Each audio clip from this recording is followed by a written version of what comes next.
wabarakatuh. Selamat pagi, semoga sehat selalu untuk kita semua. Yang terhormat, Ibu Puput Yanita Senja selaku dosen pengampu mata kuliah leadership, serta teman-teman seperjuangan yang senantiasa saya banggakan. Alhamdulillah, puji syukur kehadirat Allah Subhanahu wa Ta'ala yang telah memberikan kita nikmat umur, nikmat iman, serta nikmat kesempatan sehingga bisa mengikuti perkuliahan online hari ini. Salawat serta salam kita hadiahkan kepada Nabi besar Muhammad Sallallahu Alaihi Wasallam. Mudah-mudahan dengan seringnya bersolawat kita akan mendapatkan syafaat beliau di yaumil akhir nanti. Baiklah, perkenalkan nama saya Suci Eka Mahardini selaku moderator yang akan memandu jalannya presentasi pada kuliah online hari ini. Adapun pemateri yang akan melakukan presentasi adalah kelompok 5 dengan topik kepemimpinan strategis di organisasi. Sebelum memulai presentasi, berikut saya perkenalkan nama anggota kelompok yang terdiri dari Ainun Nisa dan Iman Ahmad. Terkait dengan rangkaian kegiatan presentasi online hari ini, yaitu ada sesi pembukaan, sesi presentasi online, dan sesi penutup. Baik, kita memasuki sesi pertama yaitu pembukaan. Supaya kegiatan kita hari ini mendapat berkah, mari kita buka kegiatan perkuliahan online hari ini dengan membaca basmalah. Bismillahirrahmanirrahim. Kita memasuki sesi yang kedua yaitu presentasi online. Dalam hal ini, kelompok 5 akan menyajikan materi tentang kepemimpinan strategis di organisasi. Baiklah, sesi presentasi kita mulai. Kepada pemateri dipersilakan. Saya akan membacakan materi yang pertama, yaitu tentang kepemimpinan strategis di organisasi, penentu kinerja organisasi, adaptasi dengan lingkungan. Efektivitas suatu organisasi tergantung pada tanggapan dengan cara yang tepat terhadap ancaman dan peluang eksternal. Efisiensi dan keandalan proses. Efisiensi adalah penggunaan orang dan sumber daya untuk melaksanakan operasi penting dengan cara meminimalkan biaya dan menghindari upaya dan sumber daya yang terbuang. Sumber daya manusia dan hubungan. Kinerja juga tergantung pada motivasi anggota dan kualitas hubungan dan jaringan sosial mereka.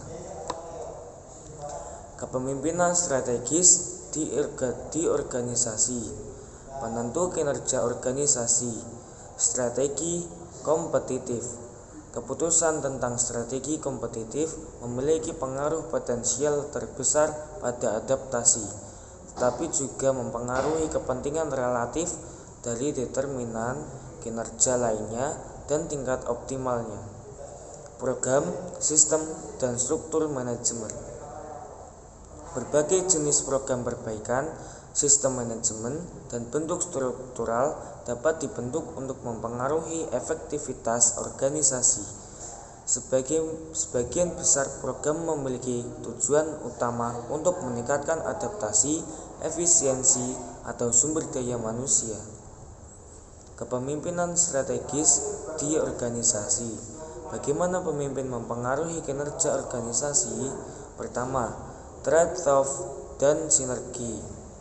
Keputusan dan tindakan yang dimaksud untuk meningkatkan satu penentu kinerja dapat mempengaruhi yang lainnya secara positif atau negatif, dan konsekuensi yang tidak diinginkan sering terjadi. Koordinasi kepemimpinan lintas tingkat dan sumbunin. Sulit untuk mencapai kerjasama dan koordinasi lintas tingkat dan sumbunit dalam suatu organisasi kecuali para manajer memiliki cita-cita dan nilai-nilai yang sama untuk memandu keputusan mereka. Perusahaan dengan ideologi inti yang kuat dan relevan lebih mungkin untuk bertahan dan sukses dalam jangka waktu yang lama. Kepemimpinan strategi di organisasi. Situasi yang mempengaruhi kepemimpinan strategis. Kendala dan eksekutif puncak. Keputusan dan tindakan eksekutif puncak dibatasi oleh peraturan lingkungan, undang-undang perburuhan, standar keselamatan, dan kewajiban hukum. Ketidakpastian dan krisis lingkungan. Kebijakan seorang eksekutif untuk membuat perubahan besar Sebagian tergantung pada bagaimana pemangku kepentingan internal dan eksternal memandang kinerja organisasi saat ini. Kendala internal dan eksternal berinteraksi satu sama lain dan dengan kepribadian, keterampilan kepemimpinan untuk mempengaruhi perilaku pemimpin. Budaya organisasi. Pengertian budaya organisasi. Budaya organisasi adalah pengaruh situasional pada pemimpin. Tetapi seiring waktu pemimpin juga dapat mempengaruhi budaya yang terdiri dari asumsi, keyakinan, dan nilai bersama bagi para anggotanya. Fungsi kebudayaan membantu orang memahami lingkungan dan menentukan bagaimana menanggapinya, sehingga mengurangi kecemasan, ketidakpastian, dan kebingungan. Budaya dan kinerja organisasi. Nilai budaya dapat meningkatkan kinerja organisasi jika konsisten dengan jenis proses yang diperlukan untuk menyelesaikan misi dan beradaptasi dengan tantangan internal dan eksternal. Pengaruh pemimpin pada budaya. CEO, sebuah organisasi biasanya memiliki pengaruh yang lebih besar daripada manajer individu lainnya, tetapi budaya perusahaan mencerminkan pengaruh banyak pemimpin yang berbeda selama periode waktu yang cukup lama. Kesulitan perubahan budaya. Asumsi budaya juga sulit diubah ketika membenarkan masa lalu dan menjadi kebanggaan. Baik, di sini saya akan melanjutkan materi dari Mas Iman, yaitu penelitian tentang pengaruh kepemimpinan strategis. Ada 5. Yang pertama, studi suksesi CEO, yaitu penelitian tentang konsekuensi perubahan kepala eksekutif suatu organisasi relevan untuk memahami pentingnya kepemimpinan strategis. Nah, studi ini memberikan bukti bahwa perubahan kepala eksekutif memiliki efek penting pada kinerja jangka panjang organisasi. Yang kedua, studi deskriptif keputusan dan tindakan CEO, yaitu digunakan untuk menyelidiki pengaruh CEO pada organisasi mereka. Yang ketiga, studi deskriptif kepala eksekutif. Di sini memeriksa jenis keputusan dan tindakan yang menjelaskan keberhasilan atau kegagalan organisasi selama beberapa tahun.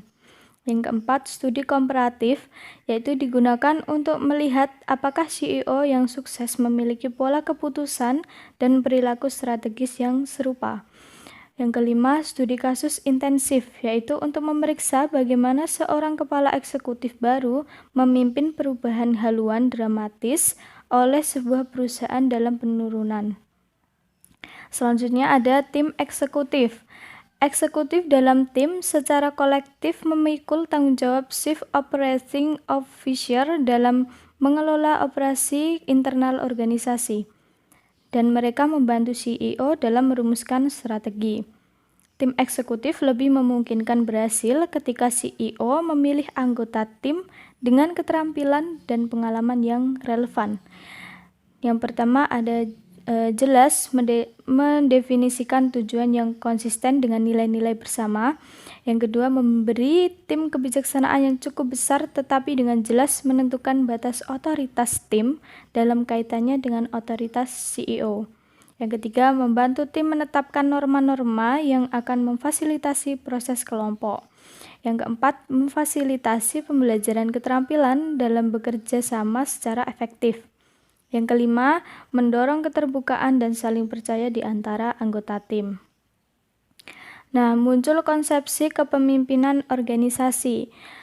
Yang pertama, kepemimpinan bersama dan terdistribusi. Di sini, pemimpin yang efektif memberdayakan orang lain untuk berpartisipasi dalam proses menafsirkan peristiwa, memecahkan masalah, dan membuat keputusan.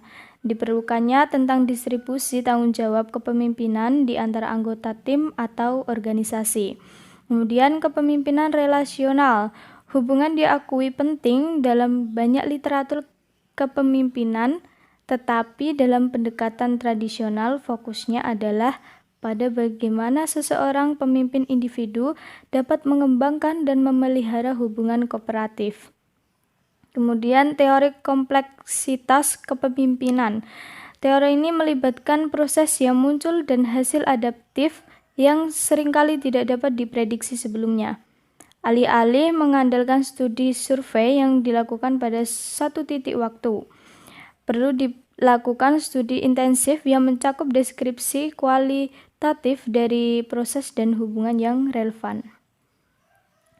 Nah, tanggung jawab utama untuk eksekutif puncak ada dua, yaitu pemantauan eksternal. Eksekutif puncak perlu peka terhadap berbagai peristiwa dan tren yang mungkin mempengaruhi organisasi mereka. Pemantauan eksternal juga disebut pemindaian lingkungan, memberikan informasi yang diperlukan untuk perencanaan strategis dan manajemen krisis. Kemudian mengembangkan strategi bersaing. Strategi yang relevan memperhitungkan perubahan dalam lingkungan eksternal dan realistis. Nah, dalam hal kekuatan dan kelemahan organisasi, meskipun strategi dapat mencakup perubahan struktur atau proses manajemen, perubahan tersebut harus jelas relevan dengan tujuan strategis. Yang terakhir ada pedoman untuk merumuskan strategi. Ada 9, yang pertama yaitu menentukan tujuan dan prioritas jangka panjang, mempelajari apa yang klien dan pelanggan butuhkan dan inginkan. Yang ketiga, pelajari tentang produk dan aktivitas pesaing. Yang keempat, menilai kekuatan dan kelemahan saat ini. Yang kelima, identifikasi kompetensi inti. Yang keenam, mengevaluasi kebutuhan akan perubahan besar dalam strategi. Ketujuh, identifikasi strategi yang menjanjikan. Kemudian mengevaluasi kemungkinan hasil dari suatu strategi dan melibatkan eksekutif lain dalam memilih strategi. Teman-teman yang berbahagia, dari pemaparan dan pembahasan mengenai kepemimpinan strategis di organisasi tadi, dapat ditarik kesimpulannya, yaitu adanya penentu kinerja organisasi dan adanya pedoman untuk merumuskan strategi. Kepada yang terhormat, Ibu Puput Yanita Senja, serta teman-teman yang berbahagia, demikianlah kegiatan perkuliahan online kita hari ini. Saya selaku moderator meminta maaf atas segala kesalahan. Mari kita tutup kegiatan hari ini dengan membaca hamdalah. Alhamdulillahirobbilalamin. Demikian saya akhiri. Wassalamualaikum warahmatullahi wabarakatuh.